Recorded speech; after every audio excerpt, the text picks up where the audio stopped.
Hello, BookTube. Alex here. And yes, this is my top 5 worst fantasy novels of all time.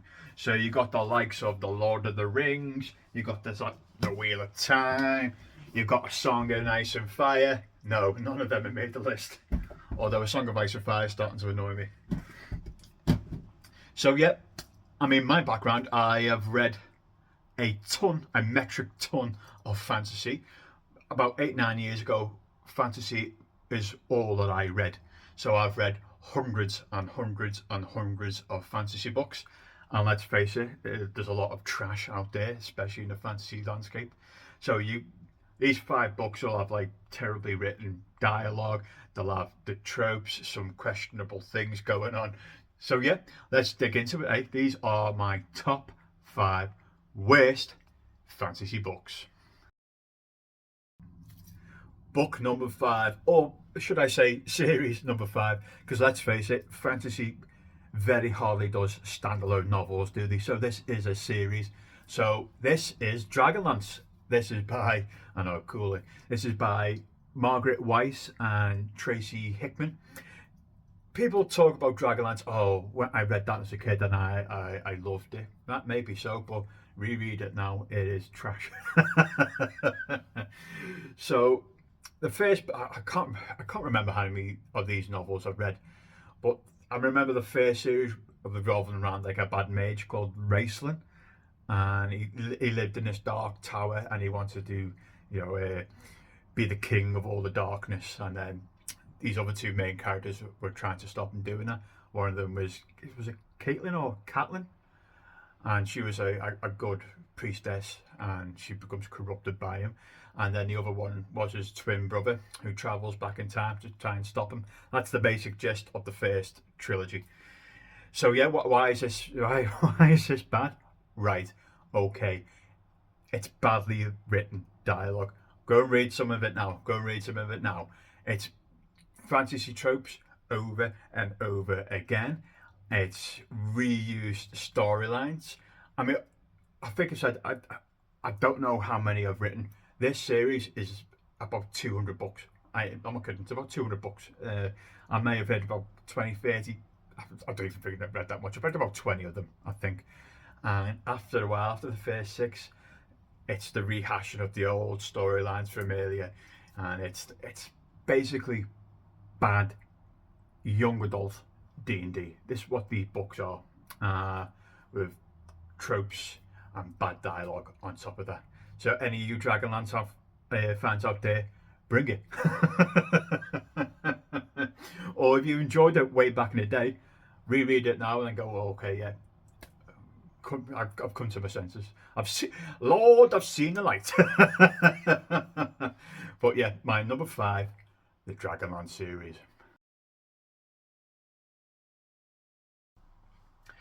Book number 4. This is The Dark Tide. I think this is book 1 of the Mythgard trilogy, but it might not be a trilogy anymore. I'm not 100% sure on that. I left it as a trilogy. Guys, this is an absolute rip-off of Lord of the Rings. It's an exact carbon copy. This is shameless. It is ridiculous. If you don't know the story behind it, so the author Daniel McLaren, I think. I'll put his name would be in a book title on there anyway. So I think it's Daniel McLaren. He was in a car accident, and when he regained consciousness, he had the idea that he was going to rewrite or do a sequel to the Lord of the Rings. So he got in contact with a publicist who contacted Tolkien Estate, and the Tolkien Estate basically went, "What? No, no, you're not." So his publicist came back to him and basically said, "Listen, just rewrite the Lord of the Rings and just change a few things so it doesn't make it too obvious." But it's obvious. It's obvious what this is doing. So I believe there's a species called warrows. I think that's what they're called, warrows, and they're basically hobbits. And Tuck, yeah, it's Tuck is Frodo. And the series kicks off with there's a big winter, there's a blizzard coming, and all the crops are dying, and they need to defeat the Dark Lord Mudro, I think his name is. and that's the basically gist of it. The hobbits team up with the king Aragorn. I'm not understating this or overstating. This is a carbon copy of the Lord of the Rings. If you read the blurb for this book on Goodreads, I think it even mentions the Lord of the Rings in it. I think so, and I think if you read it as well, it's very it's very satirical. It it kind of knows what it is, so that's why it's on my number 4 place, because it is an absolute shameless carbon copy of the Lord of the Rings, and it's terribly written as well. He hasn't got Tolkien's talent. So yeah, number 4, The Dark Tide. Number 3, this is The Spell for a Chameleon. This is by Piers Anthony, and it's book 1 out of 20 plus, I think, of the book series Xanath. Now, the first part takes place, and I only read about 4 or 5 of these books. The first part is about Bink, and Bink is born into a world where there's dragons and there's magic and there's trolls, and everyone's got magic but him. And the whole story revolves around him, and he gets caught up. Like, who is this guy, and has he actually got a magic greater than anybody? That's the gist of this story, right? So what? What's wrong with this? You can't say this book is the book series is sexist, but it's not. I'm trying to. It's difficult to say. It's not that kind of like in your face sexism. It's see what you did there. Huh? Yeah, okay. And it's terribly written. But they're all it's in a light-hearted fashion, but he can't pull it off. That's what I'm getting at here. And it's the book series just meanders to the point where he's trying to be a very like a kinky Terry Pratchett. That's what this author's trying to do, like a kinky, sexy Terry Pratchett, but he hasn't got Terry Pratchett's talent, right? Okay, yeah. And the book series just absolutely, it gets worse and worse and worse and worse and worse. And it's to the point, I think one of the books is called "The Colour of Her Panties" or something like that. I know, yeah, it isn't great. There's some interesting ideas at the start of the series, I'll give it that, but you can't pull it off. Some of the jokes kind of like go, oh, come on, lad, that was not funny. Be a bit sharper, more on the ball than that. And yeah, and as I said, as the series goes on and goes on and goes on and goes on, he's one of them who will borrow from previous books and put it into his new books as well.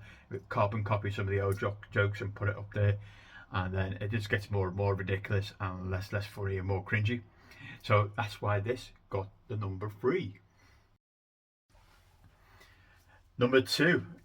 Wow, like I said previously about sexism, this book smacks you in the face with it. So this is John Norman, the Gore series. I think the first one's called Tarnsman of Gore, and it's about a bloke from our world who gets transported into a fantasy world where he gets a highly trained warrior, and he goes on sort of escapades.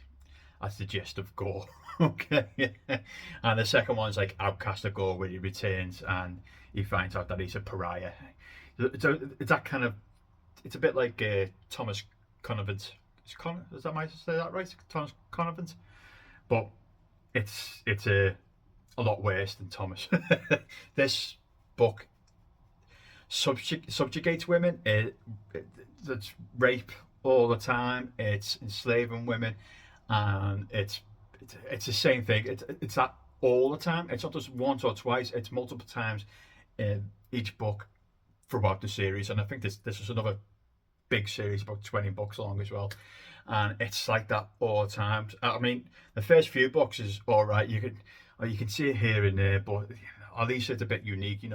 Our world and there's a reflection world, and then they combined. And then there's a guy out there who is he's a normal. I can't remember what he does now, but I think it's IT or something like that. But when he goes to this world, he becomes like Conan the Barbarian.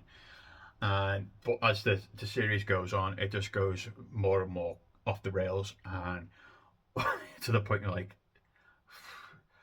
I don't know how many times you throw a woman into a pit just to be raped and beaten and sometimes killed. All of it. I mean, there's the woman hardly ever comes back and goes, "Oh, I need to fight back now." She becomes subjugated, like, "Yes, master, thanks, master." So it's that kind of fantasy, and for that, it definitely gets the number 2 place because I'm sick of Gore. I think I got to book 4 or 5, and it's like, check please. I mean, it gets unoriginal after a while, and it gets completely boring. The writing style is very childish, and yeah, Gore is definitely number 2. And number 1, if a lot of people watch this, they're going to go, "Oh, how dare you put this at number 1?" This is The Sword of Truth by Terry Goodkind. And the reason why it's number 1 over these 4 previous books is because how lauded this series is. Oh, I hate this series. I think, I don't know why I finished this series. I mean, there's other series I just said before that I didn't finish, but I stuck with this series to the bitter end, and I believe me, it was the bitter end. I completely hate this series, and I think it's because I used to talk with with other fantasy fans who love this book series, and I'm like, I don't see what you're seeing. This is awful, awful, awful series. So it kicks off okay with Richard and Kaelin, and he's trying to beat the big bad at the start. It's a very Tolkien-esque kind of beginning to the story. And the first book was meh, it's all right. Wizard's First Rule, meh, okay, yeah, I'll take that. Second one I actually enjoyed. I can't remember the book titles off the top of my head. It was The Stone of Tear or something like that. The one book what completely went off the rails for me, I think it was book 4, is with the people who've read this book will know, is where Richard and his brother swapped souls, and Kaelin thought she was sleeping with Richard's brother, but it was Richard's brother, but had Richard's soul inside it. Oh, don't get me started. It's terrible. And then don't get me started. This book series is terrible. And from that book 4, wherever it is, every single book is the same. It's a rinse and repeat plotline. Something goes in between Richard and Kaelin, and then Richard sorts it out. That's it. Richard is always right. Doesn't matter which book it is. Richard is always right. And what really grates me about this fantasy series as well, as the books go on, the main character, Terry uses Richard as a megaphone for his own political libertarianism or whatever he used to bang on about, because it gets unbelievable towards the end of the series, like where he just repeats himself over and over and over again. There's some pseudo philosophy in these books, and I can't stand it. Terry Goodkind, R.I.P., but you could not write philosophy to save your life, in my opinion. And the so-called good guys, look at me right now. I think it's the Naked Empire. I think it was book 8 or something like that. The so-called good guys, Richard's team. The big idea was, just kill civilians, because we're the good guys, and it's okay because Richard said so. So they kill loads of civilians, and they're the good guys. You're supposed to think they're the good guys, and because Richard is always right. Oh God, this book is irritating as shite. I think everybody should read this fantasy book. Just go for the pain I had to go through. I don't think if you pick up this fantasy, you might go to the 3rd book, and then soon finish that 4th book, you hit the mountain, you're like, I'm out. And then the rest of the series is painful, to say the least. So yeah, it's badly written. It's pseudo philosophy in there. It's the same story rehashed time and time again. It's the same words being used. It's the same dialogue each paragraph, and the big chunky books as well. You're like, you're saying the same thing you said on the last page and 10 pages before that and the last chapter 4 times. Just stop it. So yeah, so they're the 5 fantasy books what I consider the worst fantasy I've ever read.